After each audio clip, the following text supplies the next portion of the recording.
The Land Stewardship Project provides information to farmers and ranchers in the Chippewa watershed on how to improve grazing management, build soil health, and increase profit. This preserves and improves grassland for wildlife and helps more farmers raise livestock on the land. With our Chippewa 10% partners, we are building bridges between farmers, public land managers, and recreational landowners, which will increase access to grazing land for farmers and improve grassland for cattle, for wildlife, and for the whole community.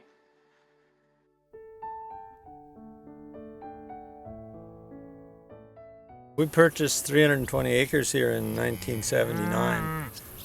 Pretty much all bare acres, a fence around 1/4, and the rest was a crop field.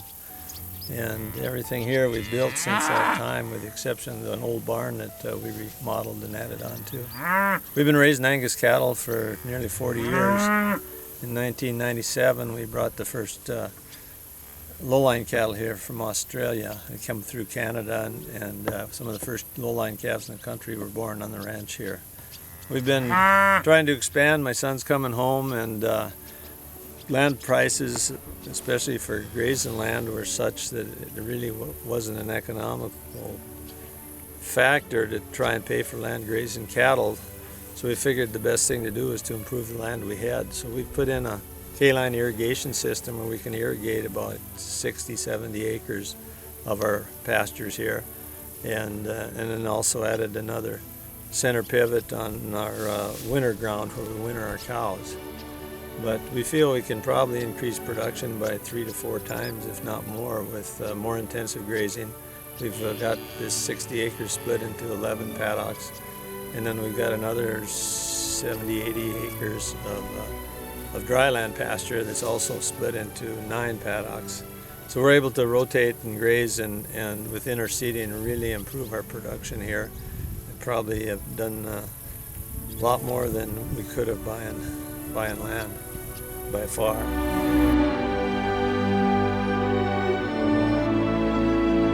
A lot of the conservation agencies procured a lot of land but really didn't manage a lot of it, and a lot of land in this country that's really good grass, good cattle country was standing idle. And now with the new generation of agency administrators and their belief that cattle can help improve that agency land, it's really a win-win opportunity for both the agencies and the cattlemen in this entire area that can give their pastors a chance to rest, utilize some of the agency land, and improve the agency land as well as their own. It's a great partnership. So much of that land sat idle for so many years, and really the native species were mostly gone or certainly depleted. So it's great to see an opportunity where we can use our cattle to clean that ground up and give the native grasses a chance to come. And working with the agencies, we've been able to remove a lot of invasive species, destroy a lot of cedars and sumac and box elder that had invaded the pastures, and create a better environment for not only ourselves but for the public, for hunting and for wildlife.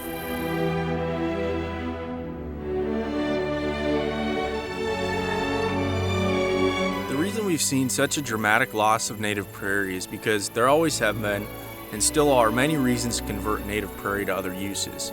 But there's just one main reason that we have any amount of native prairie left today, and that's because certain people made the decision that they value prairie more than one more crop field, gravel pit, building site, or in some cases a forest of cedars or other trees. These include livestock producers, recreational landowners, and those who support native wildlife habitat on public lands. In some cases, private landowners actually understand that they are responsible for something that's irreplaceable. However, most prairie landowners simply understand that their way of life is completely dependent on the prairies around them. We like to say that those who value the prairie must work together to keep the sod right side up. They might be diverse stakeholders, but they share a lot in common. Until recently, they shared an unspoken vision for what the landscape around them should look like.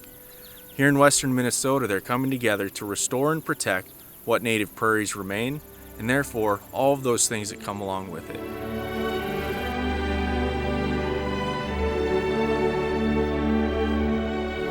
We found here, when we first bought the place, there was about 30 acres of native grass that had never been broke, but there wasn't much native there. There was a lot of bluegrass and brome, and So we gave it a rest one year just to see what was there.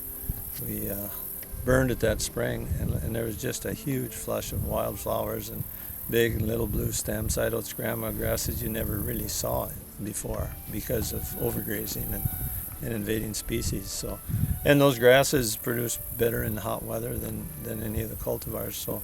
So I think there's just not only a big potential but a necessity to use native pastures, improve native pastures, and use them in your rotations.